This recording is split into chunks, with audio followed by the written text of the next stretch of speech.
Assalamualaikum warahmatullahi wabarakatuh. Nama saya Lukmanul Hakim dari 10 IPA 3 akan menjelaskan tentang siklus nitrogen. Nitrogen merupakan elemen penting untuk semua kehidupan di bumi. Nitrogen digunakan oleh bentuk-bentuk kehidupan yang berbeda di bumi, sehingga nitrogen harus diubah menjadi bagian-bagian yang berbeda. Nitrogen di atmosfer atau udara adalah dua bagian penting lainnya dari nitrogen, termasuk nitrat NO3, nitrit NO2, dan juga amonium NH4. Gambar yang dilihat sekarang menunjukkan aliran siklus nitrogen. Bagian yang paling penting dari siklus adalah bakteri-bakteri membantu perubahan nitrogen sehingga dapat digunakan ketika nitrogen diserap oleh tanah. Bakteri yang berbeda membantu untuk mengubah nitrogen sehingga dapat diserap oleh tanaman, hewan, dan kemudian mendapat nitrogen dari tanaman. Lalu apa saja proses-proses dalam siklus nitrogen? Yang pertama adalah fiksasi. Fiksasi adalah langkah pertama dalam proses pembuatan nitrogen yang digunakan oleh tanaman. Selanjutnya mengubah nitrogen menjadi amonium. Yang kedua adalah nitrifikasi. Nitrifikasi adalah proses di mana amonium akan diubah menjadi nitrat oleh bakteri.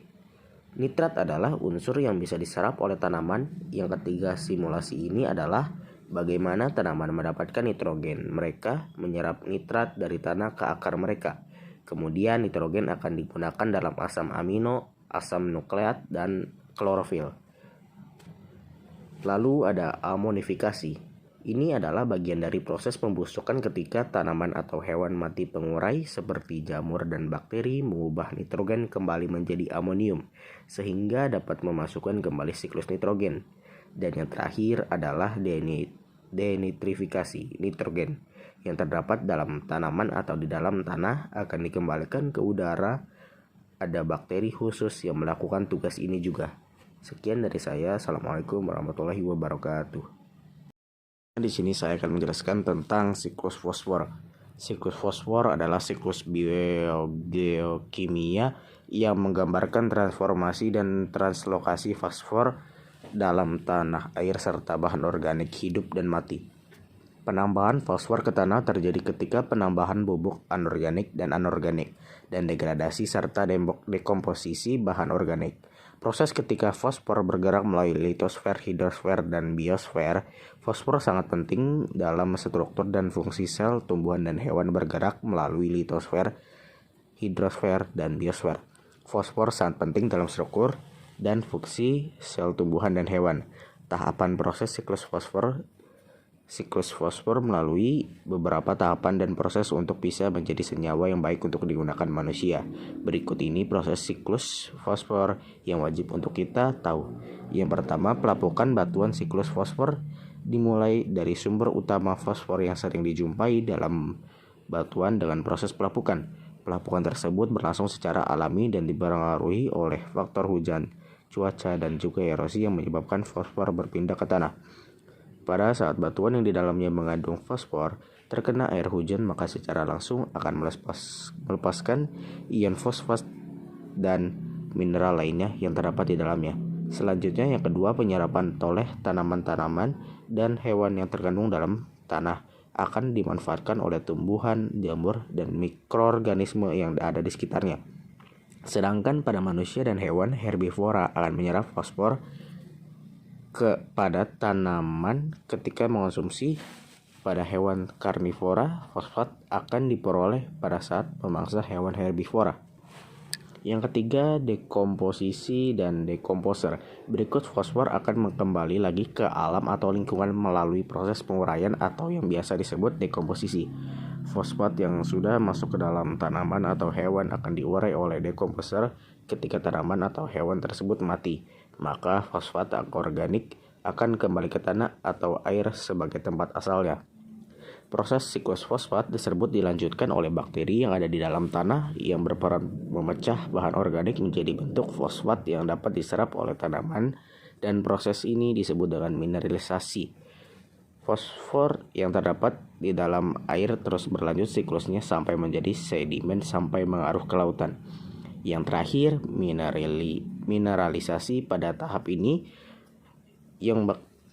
ini bakteri yang terkandung di dalam tanah akan memecah bahan-bahan organik ke wujud yang lebih kecil agar bisa dengan mudah terserap oleh tanaman yang diserap. ke dalam tanah akan terus-menerus mengalir dan biasanya akan berakhir di sebuah saluran air atau larutan, bahkan bisa masuk ke dalam lapisan sedimen dari waktu ke waktu. Akhir saya akan menjelaskan tentang efek rumah kaca terhadap lingkungan. Efek rumah kaca adalah suatu proses di mana radiasi terternal dari permukaan atmosfer yang diserap oleh gas rumah kaca dan dipancarkan kembali ke segala arah. Mekanisme ini pada dasarnya berbeda dari yang rumah kaca sebenarnya, yang bekerja dengan mengisolasi udara hangat dalam struktur tersebut sehingga panas yang tidak hilang oleh konveksi. Efek rumah kaca ditemukan oleh Joseph Fourier pada tahun 1824 dan pertama kali dilaporkan kuantitatif oleh Svante Arrhenius pada tahun 1896, merupakan proses pemanasan permukaan suatu benda langit atau terutama planet atau satelit yang disebabkan oleh komposisi dan keadaan atmosfernya. Efek rumah kaca yang berlebih mengakibatkan meningkatnya suhu permukaan bumi, sehingga terjadi perubahan iklim yang sangat ekstrim di bumi. Hal ini dapat mengakibatkan terganggunya hutan dan ekosistem lainnya, sehingga mengurangi kemampuannya untuk menyerap karbon dioksida di atmosfer.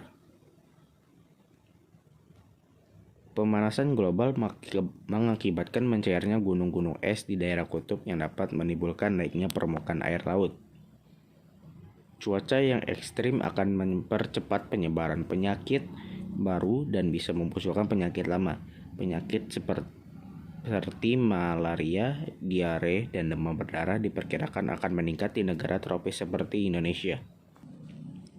Jadi sebelum terjadi kerusakan yang lebih parah lagi, kita sudah seharusnya menjaga, melindungi, dan memperbaiki semua ini dari sekarang. Kalau bukan kita, siapa lagi? Kalau bukan sekarang, kapan lagi? Sekian penjelasan dari saya tentang siklus nitrogen, siklus fosfor, dan juga efek rumah kaca terhadap lingkungan. Mohon maaf bila ada kesalahan dari kata-kata yang saya sebutkan.